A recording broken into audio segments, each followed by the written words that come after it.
In the aftermath of World War II, as nations struggled to rebuild and redefine their place in a fractured world, a new institution quietly emerged, one that would shape global politics for generations. The CIA was established in 1947, born from the rising tension of the Cold War and funded through U.S. government appropriations. It was designed not just as an intelligence agency, but as a geopolitical instrument, crafted to navigate a world divided between two superpowers. History isn't conspiracy. It's documented, layered, and often far more complex than the simplified narratives we inherit. The CIA became a symbol of that complexity, operating in the shadows, influencing conflicts, and shaping outcomes in ways the public rarely saw. The Cold War itself, spanning from 1947 to 1991, was not a single conflict, but a global chess match between the United States and the Soviet Union. Two superpowers, armed with nuclear arsenals, ideological missions, and vast networks of allies, competed for influence without ever engaging in direct, full-scale war. Instead, their rivalry ignited proxy conflicts across the world: Korea, Vietnam, Afghanistan, and numerous battlegrounds in Africa, Latin America, and the Middle East. Millions were displaced, economies collapsed, political systems fractured. Espionage, propaganda, and covert operations became everyday tools of statecraft. Alliances like NATO and the Warsaw Pact formed, space became a theater of competition, and the world lived under the constant shadow of nuclear escalation. For decades, global stability depended not on peace, but on the delicate balance of fear. But beneath the surface of this geopolitical struggle lay deeper, more controversial claims about the forces that shaped the era.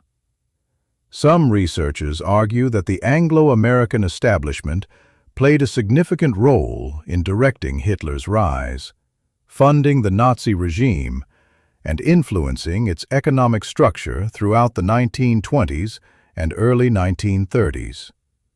Figures like Hjalmar Schacht and Walter Funk sat on the board of the Bank for International Settlements while serving as presidents of the Reichsbank.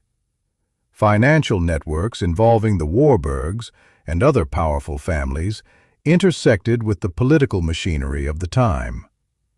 These interpretations suggest that Hitler's nationalism was not isolated, but intertwined with broader global ambitions that used Germany as a stepping stone toward a larger geopolitical project.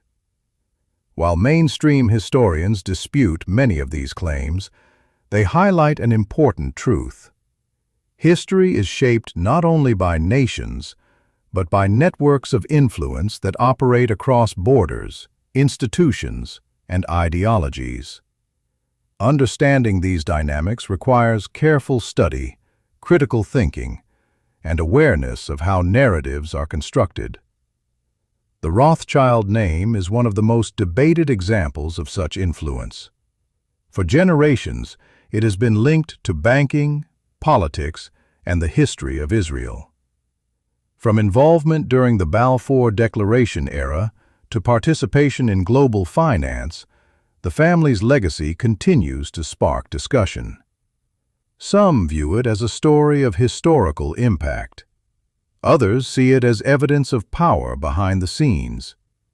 But regardless of interpretation, the Rothschilds represent a broader phenomenon: the intersection of wealth, geopolitics, and historical narrative. Their story reminds us that the forces shaping nations are often older, deeper, and more interconnected than they appear. History is not a single version of events. It is a mosaic, built from documents, decisions, alliances, and interpretations. To understand the world we live in, we must examine not only what happened, but who shaped it, who recorded it, and who benefited from the story that survived. In geopolitics, nothing exists in isolation. Everything is connected. You be the judge. If you're awake, you already know what to do. Support the movement. Show where you stand. Your voice matters. Your choice shapes what comes next.